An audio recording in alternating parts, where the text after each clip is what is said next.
Kejamnya suamiku tak mau mengakui anak yang aku kandung.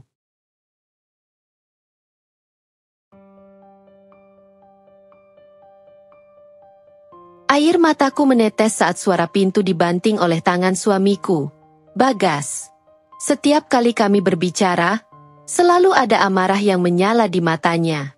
Malam ini pun, suasana tidak berbeda. Aku duduk mematung di sofa ruang tamu, mencoba menenangkan diri meski dada terasa sesak. Berhenti menyebut itu anakku. Ayu, aku tahu siapa kau sebenarnya. Suaranya menggema dari kamar, menyayat hatiku lebih dalam. Aku menggigit bibir, menahan isak yang semakin mencekik. Aku ini istrimu, Bagas. Kalau kau mencintaiku, kenapa kau tak percaya padaku? Ucapku dengan suara bergetar. Aku berdiri, memberanikan diri mendekati kamar. Namun, pintu terkunci dari dalam. Cinta? Jangan sebut itu. Kau bahkan tak tahu arti kesetiaan. Anak itu bukan darah dagingku. Hatiku seperti disayat belati. Aku hanya bisa memandangi perutku yang mulai membesar. Bayi ini, buah cinta kami yang dulu diidamkan, kini menjadi alasan kebencian Bagas. Apa yang berubah? Mengapa ia tak lagi percaya padaku? Aku mencoba mengingat kapan semuanya mulai memburuk. Awalnya, Bagas adalah suami yang penuh kasih. Perhatian kecil seperti menyelimutiku saat aku tertidur di sofa, atau memasakkan sarapan membuatku yakin bahwa aku menikah dengan pria terbaik. Tetapi, semua itu mulai berubah sejak ia bertemu kembali dengan mantan kekasihnya, Rina. Aku bukan orang bodoh. Aku tahu ada sesuatu yang berbeda setiap kali Rina menghubunginya. Aku melihat cara Bagas menyembunyikan teleponnya dariku, cara ia berusaha tersenyum palsu saat aku bertanya siapa yang menelepon. Hingga akhirnya, ia terang-terangan mengatakan bahwa aku tak pantas untuknya. Bagas, ini anak kita. Kau tahu aku tidak pernah selingkuh. Kataku lagi, kali ini nada suaraku lebih tegas. Berhenti bicara omong kosong. Kau pikir aku akan percaya begitu saja? Aku tahu kau masih berhubungan dengan mantanmu itu. Ia keluar dari kamar, wajahnya penuh kemarahan. Aku melangkah mundur, gemetar. Aku tidak pernah mengkhianatimu. Bahkan, aku tak pernah berpikir tentang orang lain selain dirimu. Cukup. Jangan sok suci. Ia meraih jaketnya dan pergi keluar rumah tanpa menghiraukan tangisku.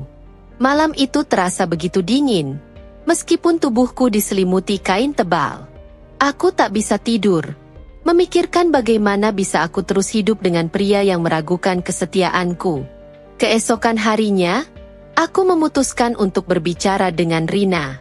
Aku tahu ini keputusan yang berisiko, tapi aku harus tahu apa yang sebenarnya terjadi. Aku menemukannya di sebuah kafe tempat ia biasa bekerja. Ayu, kau ingin bertemu denganku? Tanyanya dengan senyum tipis. Iya. Rina, aku ingin bertanya sesuatu. Aku berusaha menjaga nada suaraku tetap tenang. Ada apa? Sepertinya ini tentang Bagas, bukan? Aku mengangguk, menatap matanya dalam-dalam. Apa kau mengatakan sesuatu padanya? Sesuatu yang membuatnya membenci aku dan bayi ini? Dia terdiam sejenak, lalu menghela napas panjang. Bagas hanya ingin memastikan bahwa anak itu benar-benar anaknya. Apa maksudmu? Ayu, aku tidak ingin ikut campur. Tapi Bagas pernah curhat padaku. Dia bilang dia merasa ada yang tidak beres sejak kau mulai mengandung. Hatiku mencelos. Itu alasan yang dibuat-buat. Bagas hanya mencari pembenaran untuk menyakitiku. Bukan? Rina menunduk, menghindari tatapanku. Aku tidak tahu. Tapi mungkin, dia hanya butuh waktu. Aku meninggalkan kafe itu dengan hati yang semakin hancur. Kata-kata Rina hanya mempertegas kecurigaanku. Bagas mencari alasan untuk menyakitiku, untuk menyingkirkan aku dari hidupnya. Hari-hari berikutnya, aku mencoba tetap kuat. Aku pergi ke dokter kandungan sendirian, mempersiapkan segala kebutuhan bayi tanpa bantuan Bagas. Aku bahkan mulai bekerja paruh waktu di toko dekat rumah untuk mengumpulkan uang tambahan. Namun, keadaan semakin memburuk. Bagas semakin jarang pulang. Jikapun ia ada di rumah, ia lebih memilih tidur di sofa daripada di kamar. Aku merasa seperti orang asing di rumahku sendiri. Hingga suatu malam, aku menemukan sesuatu yang menghancurkan hatiku sepenuhnya. Saat membereskan lemari di kamarnya, aku menemukan selembar hasil tes DNA. Ternyata, tanpa sepengetahuanku, Bagas telah mencuri sampel darahku dan mengirimnya untuk diuji. Dan hasil, Bagas, teriakku ketika ia pulang. Aku melemparkan hasil tes itu ke meja. Ini alasanmu menghinaku selama ini? Kau bahkan tak pernah memberiku kesempatan untuk membuktikan kesetiaanku. Ia menatap kertas itu dengan ekspresi yang sulit kuartikan. Aku hanya ingin memastikan. Dan sekarang, setelah kau tahu bahwa bayi ini benar-benar anakmu, apa yang akan kau lakukan? Meminta maaf? Mengemis untuk kembali? Bagas terdiam. Untuk pertama kalinya, aku melihat sedikit penyesalan di matanya. Tapi rasa sakit yang aku rasakan selama ini membuatku tak bisa menerima permintaan maafnya begitu saja. Aku lelah, Bagas. Aku lelah berjuang sendirian dalam pernikahan ini. Malam itu, aku memutuskan untuk meninggalkan rumah. Aku memilih tinggal bersama sahabatku, Lina, yang selalu mendukungku. Hari-hariku bersama Lina adalah awal dari babak baru dalam hidupku. Aku belajar untuk mencintai diriku sendiri dan anak yang ada di dalam kandunganku. Namun, aku tahu, ini belumlah akhir. Bagas mungkin akan mencoba memperbaiki semuanya. Atau mungkin ia akan membiarkan aku pergi begitu saja. Kehidupan di rumah Lina memberiku sedikit ketenangan. Meskipun jauh dari kata nyaman. Aku masih sering terbangun di tengah malam, memikirkan bagaimana semua ini bisa berantakan. Bagas tak sekalipun mencoba menghubungiku sejak aku pergi. Hatinya benar-benar sudah tertutup untukku. Dan aku mencoba menerima kenyataan itu, seberat apapun rasanya. Ayu, aku tahu kau sedang terluka, tapi kau harus tetap kuat demi anakmu, ujar Lina suatu malam saat kami duduk di ruang tamu. Tangannya menggenggam jemariku dengan erat. Aku mencoba, Lina. Tapi setiap kali aku mengingatnya, rasa sakit itu kembali menyerang. Dia bahkan tidak memintaku untuk kembali. Lina menghela napas. Mungkin memang lebih baik begini. Kau butuh jarak darinya. Dan dia butuh waktu untuk menyadari apa yang telah dia lakukan. Aku hanya diam, memandangi lantai dengan pandangan kosong. Tapi jauh di dalam hati, aku tahu Lina benar. Aku tidak bisa terus berharap pada seseorang yang bahkan tidak percaya kepadaku. Hari-hari berlalu dengan cepat.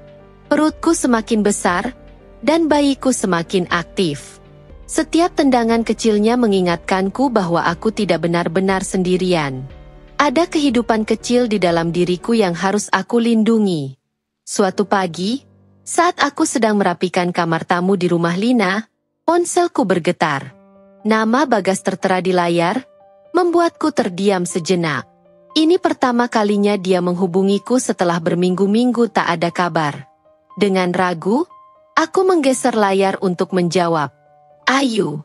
Suaranya terdengar berat, seperti seseorang yang baru saja kehilangan banyak hal. Ada apa, Bagas? Aku berusaha terdengar tenang meski hatiku berdebar kencang. Bisakah kita bertemu? Aku ingin bicara. Aku terdiam. Pertanyaan itu menimbulkan pergulatan batin yang hebat. Apakah aku harus memberinya kesempatan untuk menjelaskan? Ataukah aku harus melindungi diriku dari kemungkinan terluka lagi? Baiklah, jawabku akhirnya. Kami memutuskan untuk bertemu di sebuah taman dekat rumah Lina. Tempat itu cukup sepi.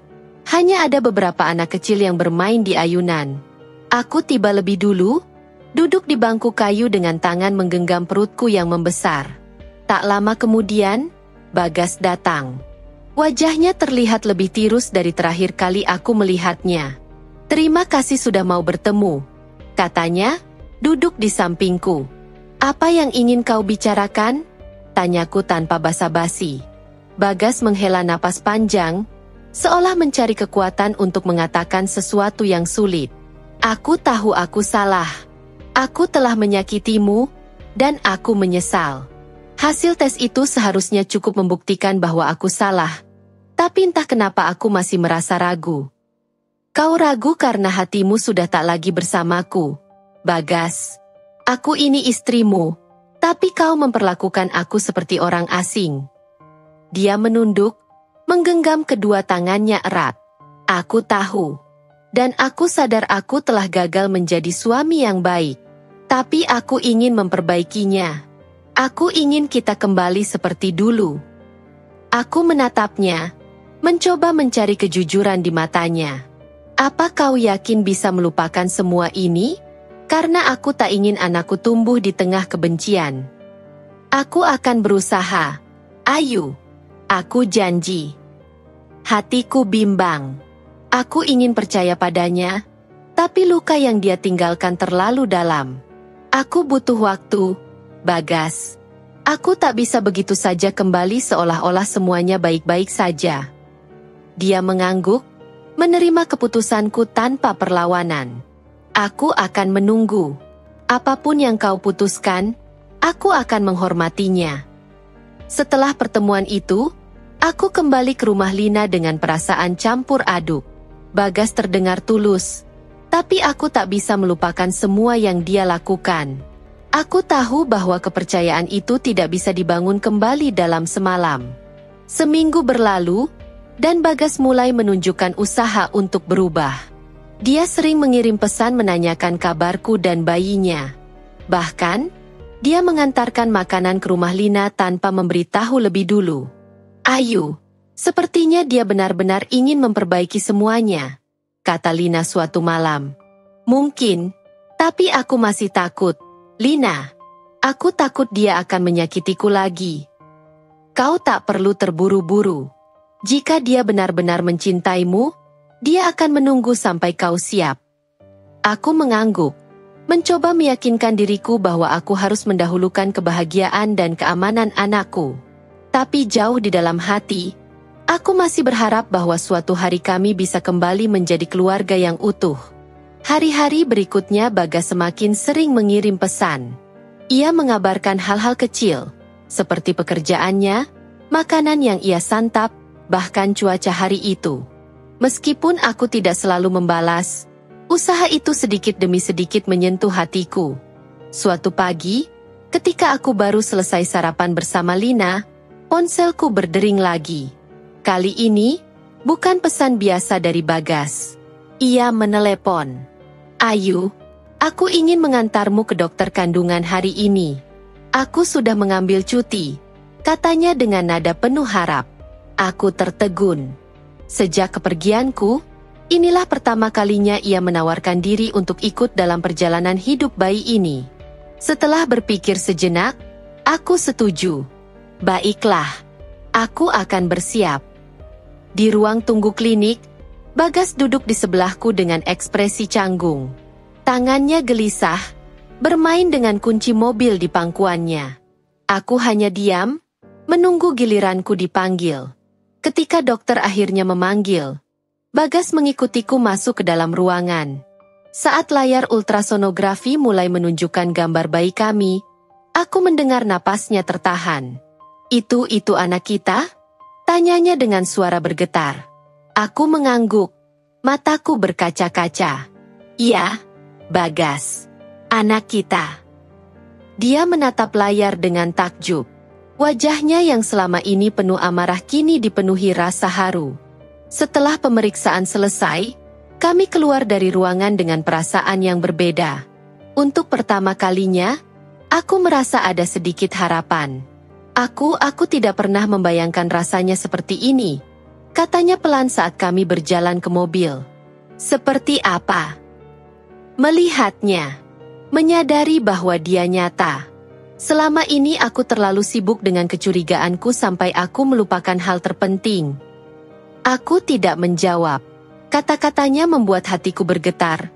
Tapi aku tahu perjalanan ini masih panjang. Setelah kejadian itu, Bagas semakin berusaha. Ia datang setiap akhir pekan untuk memastikan aku dan bayiku baik-baik saja. Ia bahkan membawa beberapa perlengkapan bayi, sesuatu yang dulu tak pernah kulihat darinya. Namun, kebahagiaan ini tak berlangsung lama. Di tengah usaha Bagas untuk kembali mendekat, masalah baru muncul. Suatu hari, saat aku sedang mencuci piring di dapur Lina, ponselku berdering. Nomor yang tidak dikenal muncul di layar. Halo. Ini Ayu, kan? Istrinya Bagas. Suara wanita di ujung telepon terdengar tajam. Iya. Dengan siapa saya berbicara? Aku Rina. Aku perlu bicara denganmu. Tentang Bagas. Hatiku mencelos mendengar namanya. Apa lagi yang kau inginkan, Rina? Aku pikir kau perlu tahu sesuatu. Bagas belum sepenuhnya jujur padamu. Jangan bicara berputar-putar. Katakan saja maksudmu. Dia masih sering menghubungiku. Bahkan beberapa kali kami bertemu sejak kau pergi. Kata-kata itu menghantamku seperti badai. Aku terdiam, mencoba mencerna informasi yang baru saja kudengar. Kau bohong, gumamku, meskipun suaraku terdengar lemah. Aku punya bukti. Aku bisa mengirimkan pesan-pesannya padamu jika kau tidak percaya. Setelah percakapan itu berakhir, aku merasa dikhianati untuk kesekian kalinya. Apakah semua usaha Bagas hanya kebohongan belaka? Apakah dia benar-benar tulus? Atau hanya mencoba memanipulasi perasaanku lagi? Ketika Bagas datang keesokan harinya, aku tidak bisa menahan diri. Bagas, apakah kau masih berhubungan dengan Rina? Tanyaku langsung tanpa basa-basi. Dia terkejut. Dari mana kau mendengar itu? Jawab pertanyaanku.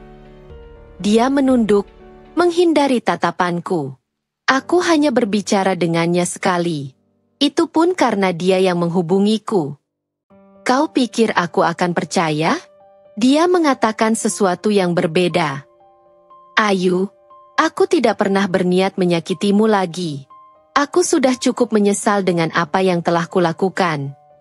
Tapi kau tetap melakukannya, Bagas. Kau masih memberi celah untuk orang lain masuk dalam hubungan kita. Air mataku mulai mengalir, dan kali ini aku tidak berniat menahannya.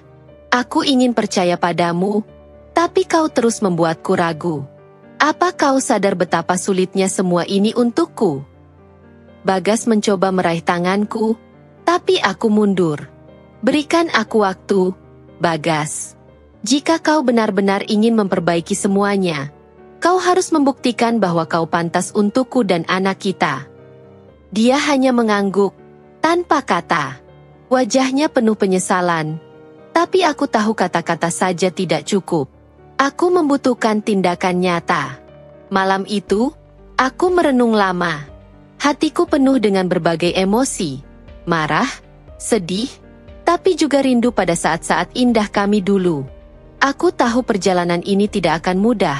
Tapi demi anakku, aku harus membuat keputusan yang benar. Malam itu aku tak bisa tidur. Suara Rina di telepon terus menggema di kepalaku, beradu dengan janji-janji Bagas yang terasa hampa. Aku duduk di pinggir tempat tidur, memegang perutku yang semakin besar. Bayi ini adalah bukti perjuanganku, tapi juga pengingat bahwa aku terjebak dalam lingkaran rasa sakit yang tak kunjung usai. Sekitar pukul 2 dini hari, ponselku berbunyi. Nama Bagas muncul di layar. Dengan ragu, aku mengangkatnya. Ayu? Suaranya terdengar lemah, hampir seperti berbisik. Ada apa, Bagas? Tanyaku, mencoba terdengar dingin meski hatiku bergetar. Bisakah kau keluar? Aku ada di depan rumah Lina. Jantungku berdegup kencang. Kenapa kau kesini tengah malam? Kau mabuk? Tidak, Ayu. Aku hanya butuh bicara. Tolong. Aku merasa ragu. Tapi rasa ingin tahu dan kekhawatiran memaksaku bangun dari tempat tidur. Dengan hati-hati, aku membuka pintu depan. Di sana, berdiri Bagas dengan wajah kusut. Rambutnya acak-acakan, dan matanya sembab seperti habis menangis. Ada apa? Kenapa kau datang ke sini? Dia menatapku dengan tatapan yang sulit kuartikan. Aku hanya ingin melihatmu. Aku tidak bisa tidur memikirkan semuanya. Apa yang kau pikirkan, Bagas? Tentang kebohonganmu atau tentang bagaimana kau terus menyakitiku? Dia terdiam, menundukkan kepalanya. Aku tahu aku salah, Ayu. Aku tahu aku bukan suami yang baik. Tapi aku mencintaimu. Aku mencintai anak kita. Kau mencintaiku? Itu lelucon, kan? Kau menghancurkan hidupku. Bagas, kau meragukan kesetiaanku, berbohong padaku, dan sekarang kau ingin aku percaya lagi padamu. Aku tidak tahu harus bagaimana. Ayu, aku kehilangan arah. Aku takut. Suaranya pecah, dan untuk pertama kalinya, aku melihat air mata jatuh dari wajahnya. Takut apa? Tanyaku dengan nada lebih lembut. Takut kehilanganmu. Takut anakku tumbuh tanpa aku. Aku takut karena aku tahu aku telah melakukan terlalu banyak kesalahan. Hatiku teriris mendengar pengakuannya. Tapi rasa sakit yang dia berikan masih terlalu segar untuk dilupakan. Bagas, cinta saja tidak cukup. Kau telah menghancurkan kepercayaan yang kita bangun bertahun-tahun. Aku tidak tahu apakah aku bisa memaafkanmu. Dia jatuh berlutut di depanku, memegang tanganku dengan erat. Ayu, aku akan melakukan apa saja untuk memperbaiki semuanya. Berikan aku satu kesempatan lagi. Kumohon. Tanganku gemetar.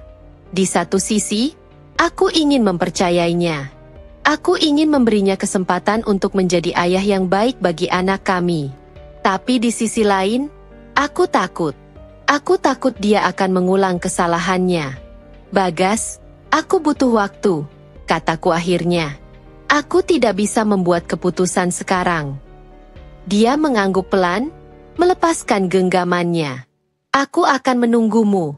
Ayu, berapa lama pun itu. Malam itu, aku menutup pintu dengan perasaan campur aduk. Aku tahu Bagas tulus. Tapi aku juga tahu bahwa cinta saja tidak cukup untuk menyembuhkan luka yang begitu dalam. Keesokan harinya, aku bangun dengan kepala berat. Pikiranku masih dipenuhi pertanyaan tentang apa yang harus aku lakukan. Lina, yang biasanya selalu memberi nasihat, kali ini hanya memelukku. Kau tidak harus buru-buru membuat keputusan. Ayu, katanya. Kau berhak menentukan apa yang terbaik untukmu dan anakmu. Hari-hari berlalu dengan perlahan. Bagas terus mencoba membuktikan kesungguhannya. Dia mengantarku ke pemeriksaan rutin, membantuku membeli perlengkapan bayi, bahkan meminta maaf kepada Lina atas sikapnya di masa lalu. Namun, di tengah semua itu, Rina kembali muncul. Kali ini, dia datang langsung ke rumah Lina. Apa lagi yang kau inginkan, Rina? Tanyaku tajam saat membuka pintu. Dia tersenyum sinis. Aku hanya ingin memastikan kau tahu bahwa aku tidak akan pergi begitu saja. Bagas mungkin sedang mencoba kembali padamu, tapi dia selalu punya tempat untukku. Kau salah. Dia memilih aku dan anak kami. Tidak ada tempat untukmu dalam hidup kami. Oh, Ayu, kau begitu naif. Kau pikir hanya karena dia berlutut memohon padamu, semuanya akan baik-baik saja? Percayalah, dia tidak akan pernah benar-benar berubah. Kata-katanya membuatku marah. Tapi aku tahu tidak ada gunanya berdebat. Aku menutup pintu di hadapannya dan mencoba menenangkan diriku. Namun, ucapan Rina terus terngiang di kepalaku. Apakah dia benar? Apakah Bagas benar-benar bisa berubah? Saat malam tiba, aku duduk di kamar sendirian, merenungkan semuanya. Air mataku kembali mengalir. Tapi kali ini bukan karena rasa sakit. Aku merasa terjebak antara harapan dan ketakutan, antara cinta dan kekecewaan. Bagas menelepon malam itu. Seperti biasa. Ayu, bagaimana kabar bayi kita? Tanyanya dengan nada lembut. Dia baik, jawabku singkat. Aku ingin bertemu lagi. Kumohon, Ayu. Aku hanya ingin memastikan kalian baik-baik saja. Aku terdiam. Pertemuan ini mungkin menjadi kesempatan terakhir untuk menentukan segalanya. Aku akan pikirkan, kataku akhirnya. Malam itu, aku tidur dengan hati yang gelisah. Pertemuan berikutnya akan menentukan arah hidupku. Apakah aku harus memberikan kesempatan terakhir kepada Bagas, atau aku harus melangkah maju tanpa dirinya? 3 hari setelah telepon itu, aku akhirnya memutuskan untuk menemui Bagas. Aku memilih sebuah kafe kecil di pinggir kota, tempat yang jauh dari hiruk-pikuk dan memberi ruang untuk berbicara serius tanpa gangguan.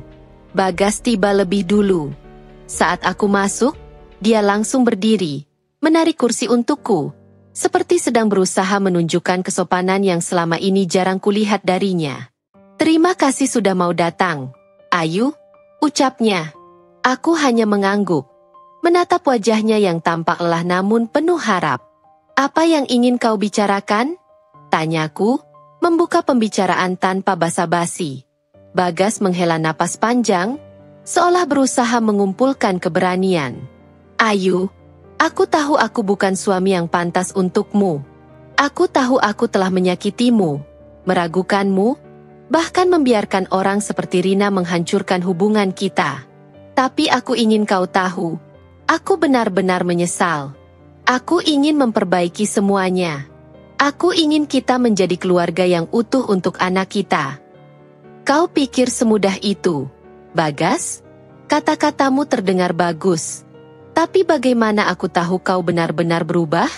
Bagaimana aku tahu kau tidak akan melakukannya lagi? Dia menunduk, menatap tangannya yang gemetar. Aku tidak bisa memberimu jaminan, Ayu. Aku hanya bisa menunjukkan bahwa aku bersungguh-sungguh.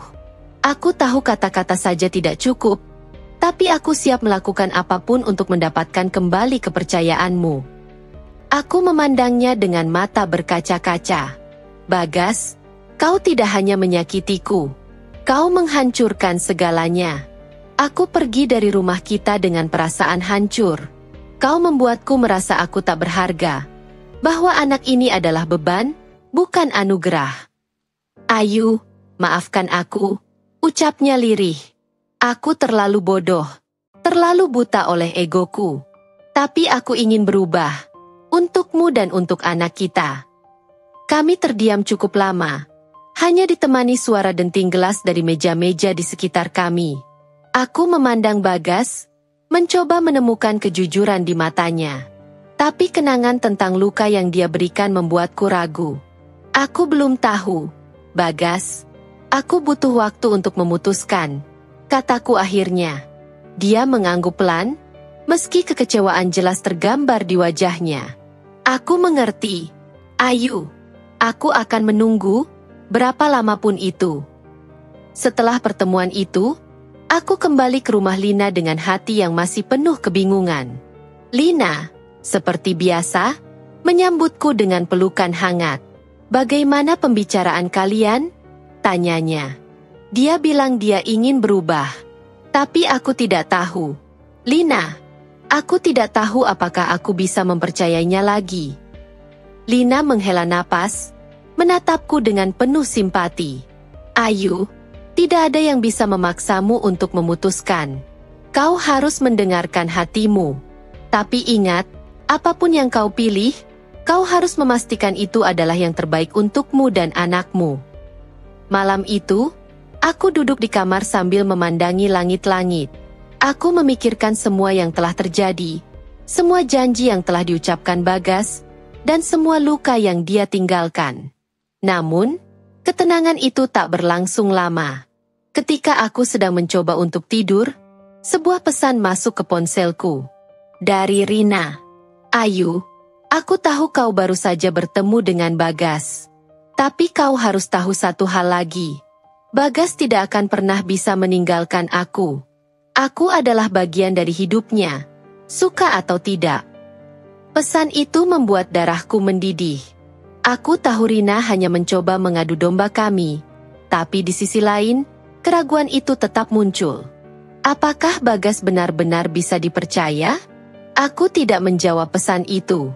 Sebaliknya, aku memutuskan untuk menghadapi Rina.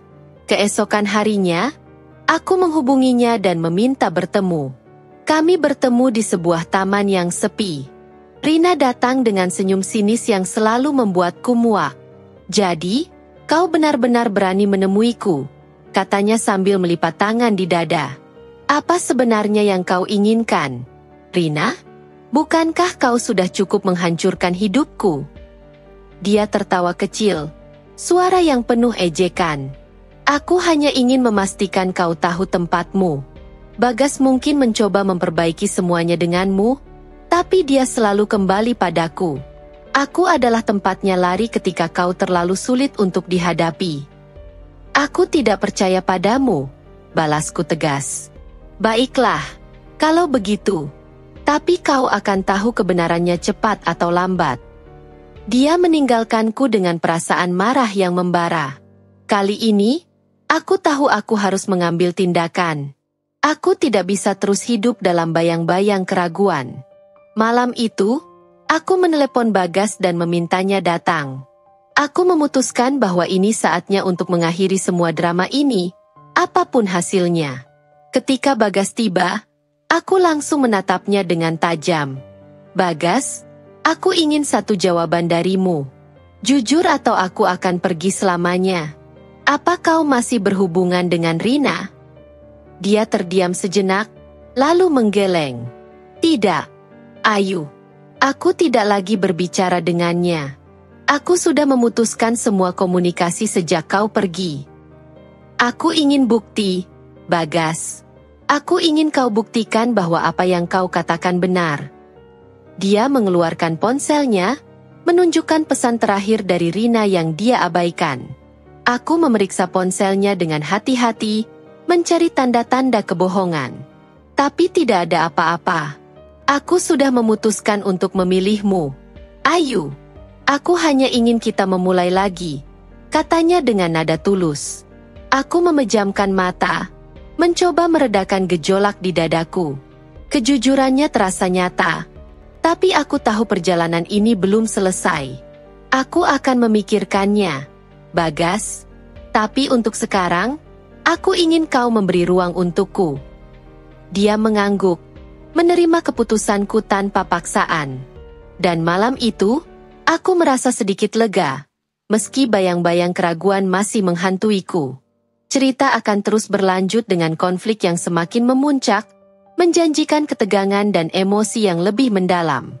Hari demi hari berlalu, dan aku mulai menjalani rutinitas baru tanpa terlalu banyak melibatkan Bagas. Meski dia tetap berusaha menunjukkan kesungguhan, aku masih menjaga jarak. Keputusanku untuk memikirkan ulang semuanya adalah caraku melindungi diri dan anakku dari rasa sakit yang mungkin kembali datang. Namun, Rina tak pernah berhenti. Dia terus mencoba menggangguku. Pesan-pesan ancaman, ejekan, dan sindiran datang hampir setiap hari. Kadang aku merasa takut, tapi lebih sering aku merasa marah. Suatu pagi, Lina menemukan aku menangis di ruang tamu, memegang ponsel yang berisi pesan dari Rina. Dia tidak akan berhenti. "Lina." "Rina terus mencoba membuatku menyerah," kataku sambil terisak. Lina meraih ponselku, membaca pesan itu, lalu menatapku dengan tatapan penuh ketegasan. "Ayu, kau tidak boleh membiarkan perempuan seperti dia mengendalikan hidupmu. Kita harus mengambil tindakan." "Apa yang bisa aku lakukan? Kalau aku melaporkannya, Bagas akan semakin terlibat, dan aku tidak ingin lagi drama. Tapi ini tidak bisa dibiarkan. Dia melewati batas." Lina memegang pundakku, mencoba menenangkanku. "Kau harus berani melawan, Ayu. Ini bukan hanya tentangmu lagi. Ini tentang anakmu juga." Aku tahu Lina benar. Aku tidak bisa terus membiarkan diriku menjadi korban. Maka, dengan bantuan Lina, aku mulai menyimpan semua pesan dari Rina sebagai bukti.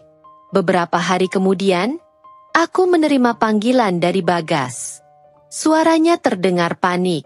Ayu, aku perlu bicara denganmu. Ini penting, katanya. Ada apa lagi, Bagas? Tanyaku, sudah lelah dengan drama yang seolah tak ada habisnya. Rina. Dia datang ke tempat kerjaku tadi pagi. Dia membuat keributan, mengatakan hal-hal yang tidak benar tentang kita. Jantungku berdegup kencang. Apa yang dia katakan? Dia bilang aku hanya mempermainkanmu, bahwa aku tidak serius denganmu atau anak kita. Dia bahkan mencoba membuatku kehilangan pekerjaanku. Aku terdiam sejenak, merasa kemarahan memuncak. Rina sudah melewati batas, dan ini tidak bisa dibiarkan lagi. Bagas, aku lelah dengan semua ini. Aku sudah cukup menderita, dan aku tidak akan membiarkan dia menghancurkan lebih banyak lagi. Aku tahu, Ayu. Aku juga ingin ini selesai. Aku akan melakukan apa saja untuk melindungi kau dan anak kita, ucapnya tegas. Keesokan harinya, aku dan Bagas bertemu di kantor pengacara untuk meminta saran hukum. Kami membawa semua bukti pesan dari Rina, termasuk saksi dari Lina yang pernah mendengar ancamannya secara langsung. Pengacara kami, seorang wanita paruhbaya dengan tatapan tajam, mendengarkan cerita kami dengan seksama. Rina jelas sudah melakukan pelecehan dan ancaman. Kita bisa mengambil langkah hukum untuk melindungi Anda berdua, terutama Anda, Bu Ayu. Mendengar itu, aku merasa ada sedikit harapan. Aku tahu proses ini tidak akan mudah, tapi aku tidak lagi ingin hidup dalam bayang-bayang ketakutan. Namun, Rina tidak tinggal diam. Malam itu, saat aku baru saja selesai makan malam bersama Lina, suara keras terdengar dari luar rumah. Kami keluar untuk melihat apa yang terjadi, dan aku menemukan mobil Lina disiram cat merah dengan kata-kata kasar yang jelas ditujukan padaku. Ini sudah keterlaluan. Lina berteriak, wajahnya merah karena marah. Aku merasa gemetar, tapi Lina berdiri di sampingku, memberikan keberanian. Kita laporkan ini sekarang juga. Ayu, dia sudah gila. Kami segera melapor ke polisi, membawa bukti baru untuk memperkuat kasus kami. Aku tahu malam itu akan menjadi titik balik. Aku tidak lagi hanya melindungi diriku sendiri, tapi juga orang-orang di sekitarku yang ikut terseret dalam drama ini. Beberapa hari kemudian, Rina dipanggil oleh pihak berwenang untuk dimintai keterangan. Bagas mendampingiku sepanjang proses itu, menunjukkan sisi dirinya yang lebih bertanggung jawab. Meski aku masih meragukan sepenuhnya, aku mulai melihat usahanya untuk berubah. Aku tidak akan membiarkan siapapun menyakitimu lagi, Ayu, katanya saat kami duduk di ruang tunggu kantor polisi. Aku sudah kehilanganmu sekali, dan aku tidak akan mengulanginya. Aku hanya mengangguk, masih mencoba menyeimbangkan rasa percaya dan luka yang belum sepenuhnya sembuh. Proses hukum berjalan lambat, tapi setiap langkah memberiku rasa lega. Rina akhirnya dikenakan pembatasan untuk mendekatiku dan Bagas. Meski aku tahu ancaman itu belum sepenuhnya hilang, aku merasa ada harapan untuk memulai hidup baru tanpa bayang-bayang masa lalu. Namun, konflik batinku belum selesai. Bagas masih berada di sisiku, mencoba menunjukkan kesungguhannya. Tapi aku tahu, keputusan untuk memberikan dia kesempatan kedua atau tidak adalah sesuatu yang hanya bisa aku tentukan sendiri, tanpa tekanan dari siapapun. Dan di tengah semua itu, bayiku semakin dekat dengan hari kelahirannya. Aku tahu, saat itu tiba, semua yang aku lakukan akan menjadi hadiah terbesar untuk hidup baru yang sedang aku perjuangkan. Hari yang aku nantikan akhirnya tiba. Setelah berbulan-bulan bergulat dengan emosi, ancaman, dan keputusan sulit, aku melahirkan bayi laki-laki yang sehat. Proses persalinan itu menjadi momen yang tak terlupakan. Penuh rasa sakit, tangis, dan kebahagiaan yang tak terlukiskan. Lina berada di sisiku sepanjang waktu, menggenggam tanganku dengan penuh kasih. Bagas datang terlambat, tetapi dia tampak terkejut sekaligus terharu saat melihat anaknya untuk pertama kali. Dia tampak seperti kamu, Ayu, Katanya dengan suara gemetar, menatap bayi kecil di pelukanku. Aku hanya mengangguk, membiarkan air mataku mengalir tanpa suara. Aku masih belum sepenuhnya yakin apakah aku ingin Bagas kembali dalam hidupku.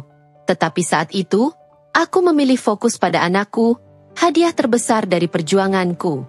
Beberapa minggu setelah kelahiran, kehidupan mulai menemukan ritmenya. Aku memutuskan untuk tinggal di rumah Lina sementara. Meski Bagas terus menawarkan untuk membawaku kembali ke rumah kami. Dia bahkan berusaha keras menunjukkan bahwa dia telah berubah. Setiap hari dia datang membawa kebutuhan bayi, membantuku merawat anak kami, dan berusaha memenangkan hatiku kembali. Namun, aku tetap hati-hati. Luka dari masa lalu terlalu dalam untuk sembuh begitu saja.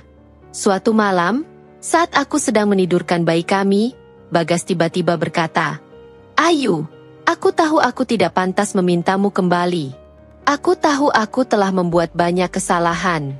Tapi aku ingin kau tahu, aku mencintaimu. Dan aku akan terus membuktikan itu, apapun yang terjadi." Aku menatapnya, mencoba mencari kejujuran di matanya. "Bagas, cinta saja tidak cukup. Aku butuh lebih dari sekadar janji.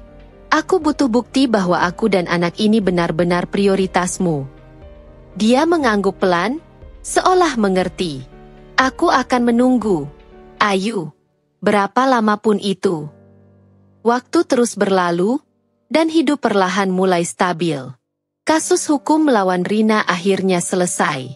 Dia dikenakan hukuman percobaan dan perintah penahanan, membuatku merasa sedikit lebih aman.